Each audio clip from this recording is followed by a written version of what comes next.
Plane ছুটেছে।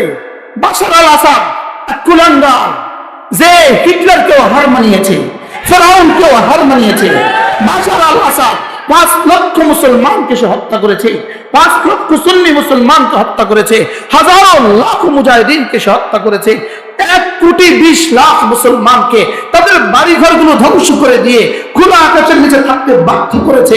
আজকে 15টা বছর, 2011 সাল থেকে আজকে 24 পর্যন্ত প্রায় 15টা বছর একটানা খোলা আকাশের নিচে 1,20,00,000 মানুষ, এদের প্রত্যেককে খোলা আকাশের নিচে থাকতে বাধ্য করছে।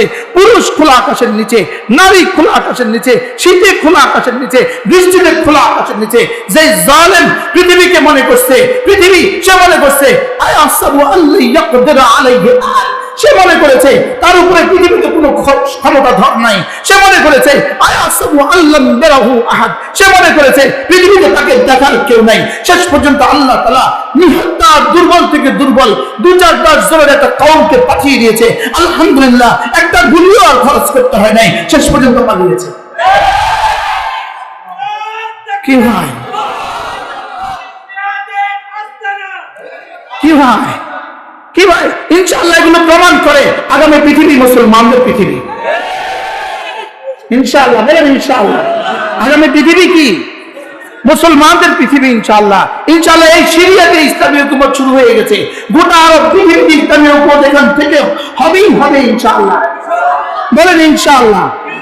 এখান থেকে আমেরিকার মসনদ, এখান থেকে হোয়াইট হাউসে ইনশাআল্লাহ কালেমার পতাকা উড়বে। বলেন ইনশাআল্লাহ, বলেন ইনশাআল্লাহ। পুরো পৃথিবীতে এখান থেকে কালেমার পতাকা উঠবে।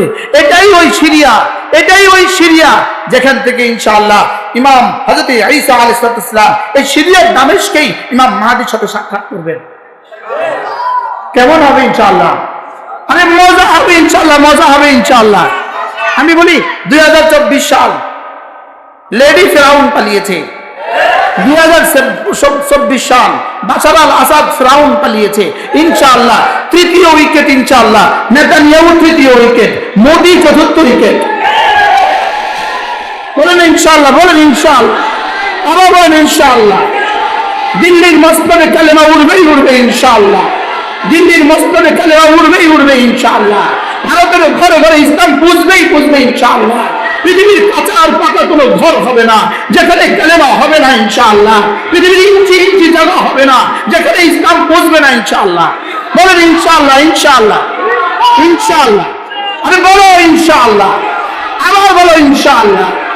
এজন্য শুধুই মোবাইলের জন্য আমাকে পাঠানো হয় নাই, শুধু নাটকের পেছনে টাইম দেওয়ার জন্য আমাকে বানানো হয় নাই, শুধুই গান আর গানের জন্য আমাকে বানানো হয় নাই, শুধুই দুর্নীতির জন্য আমাকে বানানো হয় নাই। রব্বে করিম আমাদেরকে বানিয়েছে এই জমিনে উখরিজাত লিন-নাস, উখরিজাত লিমানাফি'ন নাস। ইসলামের চেয়ে বড় মানাফা আর কিছু হইতে পারে না। পৃথিবীর প্রতিটা ইঞ্চি মাটিতে আল্লাহ ইসলাম আমাদেরকে দিয়া পৌঁছাবে ইনশাআল্লাহ। সেদিন বেশি দূরে নয় ইনশাআল্লাহ।